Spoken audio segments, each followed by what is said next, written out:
यंत्रणा राबवली आणि आम्ही पहिल्यापासून मी तर माझी लाडकी बहीण या योजनेला जनसन्मान यात्रेला मी सुरुवात केली तेव्हापासून 18 तारखेच्या शेवटच्या सभेपर्यंत मी ठरवलेलं होतं कुणावर टीका टिप्पणी करायची नाही.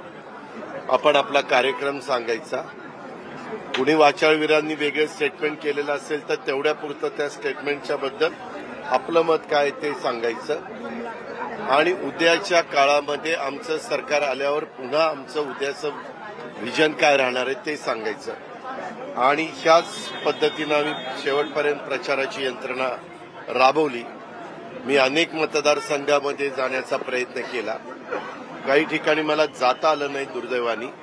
त्यावेळेस त्यांनी माझी व्हिडिओ क्लिप काढून घेतली 10 मिनिटाची 12 मिनिटाची आणि मग ती आम्ही पाठवली.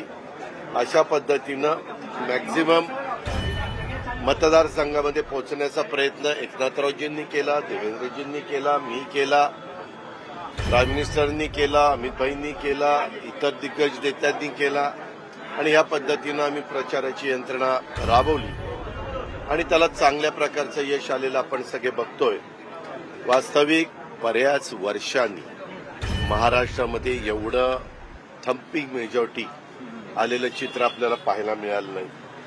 पत्रकार मित्रांनो, मला आश्चर्य वाटतं की यावेळेस 29 पर्यंत आकडा कुणाचा न गेल्यामुळे विरोधी पक्ष नेत्याची जागा पण भरली जाणार नाही, कारण मिनिमम 29 जागा त्या पक्षाच्या लागतात. जसं मागे पार्लमेंटमध्ये घडलेलं होतं.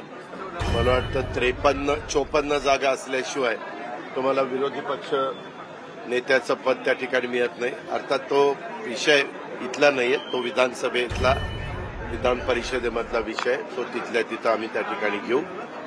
परंतु खूप मोठी जबाबदारी मतदार बंधू भगिनींनी आमच्यावर टाकलेली आहे आणि ज्या आमच्या 100% आम्ही A+ मध्ये धरणाऱ्या जागा, मग डॉक्टर योगेश आमचे क्षीरसागर असतील, सुनील टिंगरेजी असतील, यशवंत माने मोहोळचे असतील किंवा आमचे दिलीप मोहिते पाटील असतील किंवा अतुल बेनके असतील, त्या 5-7 जागा 100% निवडून येण्याच्या कानडे असतील आमचे श्रीरामपूरचे, असं आम्ही त्याच्यामध्ये बेरजेमध्ये धरलेलं होतं.